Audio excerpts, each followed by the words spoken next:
বিশাল skip করছে এই কাকা। আর এই যে স্কুটিটা আজকে আমি কেন স্কুটি চালাচ্ছি সেটাও তোমাদেরকে দেখাবো।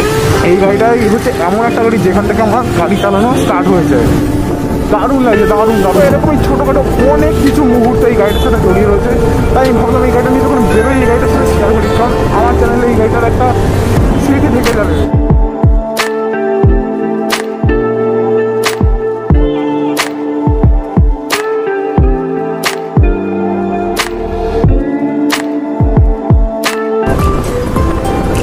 Hello, welcome guys, it's me ওয়াদার ডি। সো গাইজ, আমি জানি অনেকদিন পর আজকে ভিডিও করছি। আর গাইজ আমার হাতে দেখতে পাচ্ছ স্কুটি রয়েছে। তো তোমরা ভাবতে পারছো যে ডি সরকার ভাই এখন কি ভিডিও স্টার্ট করলো আর আমি এখন কোথায় আছি, এটা তো জানতে ইচ্ছে করবে। তো তার আগে দাঁড়াও একটু সার্ভেটা ক্রস করে যাই। ওকে, তো যারা যারা হুগলি সাইডে থাকবে তারা জানো এটা হচ্ছে আমাদের ব্যান্ডেল স্টেশনের নিচে সেই বৃষ্টির জল কাটার জল, নোংরা জলে ভরা সাবওয়ে। ও চাকাটা বিশাল ঠিক করছে। আর এই যে স্কুটিটা আজকে আমি কেন স্কুটি চালাচ্ছি সেটাও তোমাদেরকে দেখাবো। ও গাছ দেখি বছর এটা প্রচণ্ড রিস্কি। তো কেন এসেছিলাম, কী করতে এসেছিলাম বলবো গাইজ, বাট দাঁড়াও। তো গাইজ আমি এখন রয়েছি ব্যান্ডেল স্টেশনের কাছে। আর দেখতে পাচ্ছ এই কাকা। আর আমি এখন দেখো জেঠু গাড়িটা চালাচ্ছি। অ্যাকচুয়ালি আমাদের বাড়িতে এখন এই মুহূর্তে এই গাড়িটা পড়ে রয়েছে। তো এই গাড়িটা আমি চালাচ্ছি আর দিদির স্কুটিটা এখন জেঠু চালাচ্ছে। তো এই গাড়িটা কিছু প্রবলেম রয়েছে, তো মাঝে মধ্যে আমি চালাই, এটা সেটা চলেও। আর এই গাড়িটার ব্যাপারে একটা বিশাল বড় ইতিহাস আছে গাইজ, যেটা তোমরা যদি শোনো মানে অনেকে ভালো লাগবে, তা আমি শেয়ারও করবো। তো আমি অনেকদিন ধরে ভাবছিলাম এরকম টাইপের একটা ভিডিও বানাবো, বাট আজকে ঠিক সময় আমি তোমাদেরকে সেই ভিডিওটা প্রেজেন্ট করবো, বিকজ আজকে এই গাড়িটা রয়েছে আমার হাতে। এই মুহূর্তে এই গাড়িটা জেঠু চালাচ্ছে। তো জেঠু এখন কিছুদিন চালাচ্ছে না বলে আমি চালাচ্ছি, কারণ ফালতু গাড়িটা পড়ে রয়েছে এটা থেকে রানিং করার জন্য। এই গাড়িটা আমাদের বাড়ির মানে কি বলবো, মানে বড় বেশির একদম হাতে করে কেনা এই গাড়িটা, একদম প্রথম স্কুটার তো টিভিএসের। তো এই গাড়িটাই হচ্ছে এমন একটা গাড়ি যেখান থেকে আমার গাড়ি চালানো স্টার্ট হয়েছে। তো যেটা বলছিলাম গাইজ, অ্যাকচুয়ালি এই গাড়িটা আমার বাবা যখন চালাতো, বাবা এটা নিয়ে অনেক লং লং ট্যুর করেছে। তো আমি ভাবলাম মানে কি বলবো তোমাদেরকে সেই মজার ঘটনা বলি। যেমন হচ্ছে বাবা এখান থেকে সেই কলকাতায় নিয়ে চলে যেত, তারপরে চাকদা। এখন তো কোনো ব্যাপার না, বাট আজ থেকে তুমি যদি কি বলবো, আজ থেকে তুমি যদি মোটামুটি 20 বছর আগে বা তারও আগের সময় ফিরে যাও, সেই সময়টাই আলাদা ছিল। তখন এই ছোটো ছোটো জায়গাগুলো আমাদের কাছে বিশাল বড় মনে হতো। আর ফার্স্ট টাইম এই গাড়িটা মানে আমি দেখে চালাতে চেয়েছিলাম, যে এখন যেরকম বাচ্চারা বাইক দেখলে চালাতে চায়, আমাদের তখন বাইক সেরকম ছিল না, তো স্কুটারটা ছিল। তো আমি স্কুটারটা চালাবো বলে বাবাকে একবার বলেছিলাম। তো বাবা বলেছিল যে ঠিক আছে। হঠাৎ করে পরের দিন বাবা বলে যে চল গাড়িটা চালা। ওকে, তো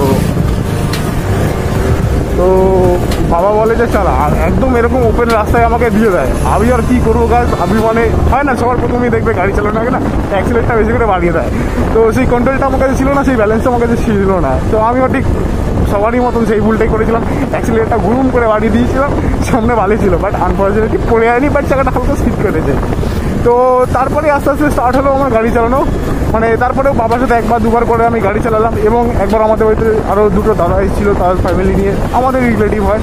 তো তাদেরকেও পিছনে বসে আমি ট্রিপল সিটে এই গাড়িটা, অ্যাকচুয়ালি 100 সিসির গাড়ি, যেহেতু 100 সিট কখনোই উঠবে না, 90 টেনেছিলাম। এই যে কাটাগুলো এখন দেখো কাজ করে না, বাট আমি এটাতে 90 অবধি তুলেছিলাম এই গাড়িটা। আর এই গাড়িটা একটা আলাদাই মুভমেন্ট আমাদের, কী বলবো। তো বাবা আমাকে দেখেছিল আমি অত স্পিডে গাড়ি চালাচ্ছিলাম, আমাকে বাড়িতে যে খুব বকেছিল। তারপরে গাড়ি আর দেয়নি কোনোদিনও। তো বাবা পরে একটা গাড়ি নিয়েছিল মাহিন্দার, ওটা পুরো ফুল ব্ল্যাক কালারের। তো ওটা এই মুহূর্তে নেই, কারণ ওটা সেল করে দেওয়া হয়েছে, কারণ বাবা যখন মারা যায় সেই তারপরেই সেল করে দেওয়া হয়েছিল, কারণ এই গাড়িটা বড্ড ডিস্টার্ব ছিল।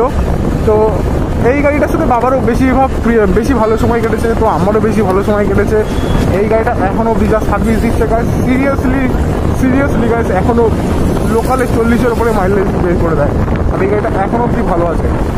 ইঞ্জিনে কাজ হয়ে যায়, ছোটো মোটো পার্টসে কাজ হয়েছে, সেটা তো অবভিয়াসলি হবে। আর এটা আমাদের বাড়ির যাবতীয় কাজের জন্য এই গাড়িটাকে ইউজ করা হয়। বাট গাড়িটার যা বিল্ড কোয়ালিটি এখনও মোটামুটি নোটও ঠিকঠাক আছে, সেটা হচ্ছে টিভিএসের পেপ গাড়ি। আর পাওয়ার এখনও অবধি ভালো আছে গাড়ি। আর আমি গেছিলাম ব্যান্ডেলে, তো একটু কাজ ছিল, তো আমি যাওয়ার পথে শ্যুট করিনি, কিন্তু যাওয়ার পথে ডাউন কন্টেন্ট পেয়েছিলাম, বাট আমার শ্যুট করা হয়নি। তাই ভাবলাম না, ফেরার সময় আমি শ্যুট করবো। তো আমি আজকে তোমাদেরকে সেটাই দেখালাম। আর এখনও মনে আছে এই গাড়িটা নিয়ে বাবার সাথে আমি লং ট্যুর বলতে চাকদাতে গেছি, আর শ্রীরামপুরে গেছি, একবার কলকাতায় গেছি। আর আরেকবার বেহালা যাওয়ার কথা ছিল, সেটা হয়নি। আর একটা মজার ঘটনা বলি, এই গাড়িটা নিয়ে রিলায়েন্স কোম্পানিতে তখন দেখবে আগেকার দিনে সেই এসটিডি বুথে যে কার্ডগুলো হতো না, সেই এসটিডি বুথের কার্ডগুলো সব দোকানে দোকানে দিতে হতো, সেখান থেকে টাকা কালেক্ট করতে হতো। তো আমিও মাঝে মধ্যে বাবার সাথে ঘুরতাম। তো কী হতো, একবার ব্যান্ডেল ঝুপড়ি বলে আমাদের দিকে একটা জায়গা আছে, তো ওই ভেতরের দিকটায় তো যেতে হবে। তো বাবার সাথে আমি গেছিলাম। এবার এই গাড়িটার সিস্টেম কি, সিটের নিচেই কিন্তু লক, ওখান থেকে তোমাকে চাবি প্রেস করে সিটটা খুলতে হবে। তো আমি কি করেছিলাম, আমি একদম আর বাবার একটা কালো ব্যাগ ছিল, তো ওই কালো ব্যাগটা মানে বের করে আমি চাবিটা আবার ঢুকিয়ে সিট মানে সিটের নিচে দিয়ে আমি আবার ওটাকে অফ করে দিয়েছিলাম।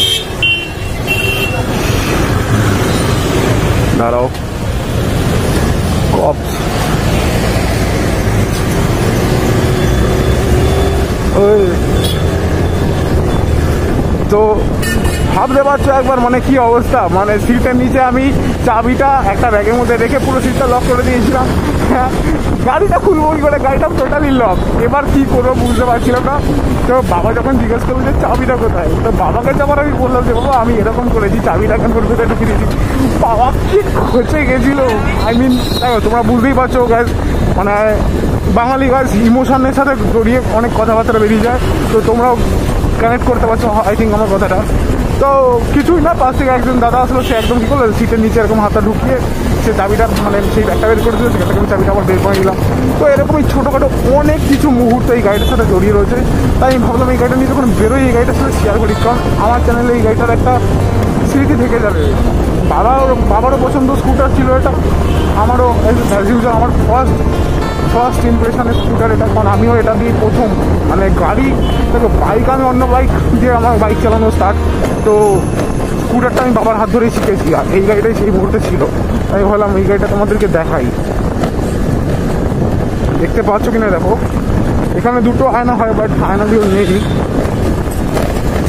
আর সরস্বতী পুজো কাজ এসে গেছে, আজকে আমি শ্যুট করছি 2 তারিখ, সরস্বতী পুজো কাজ 3 তারিখে।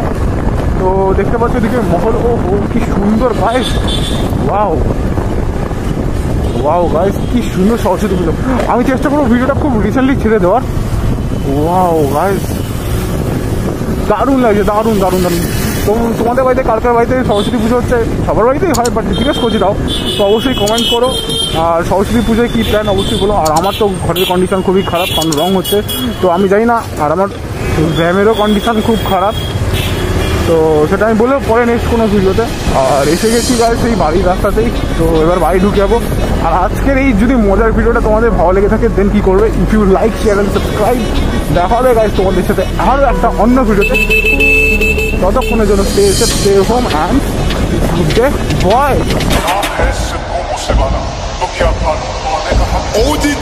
OG Data Hollywood करता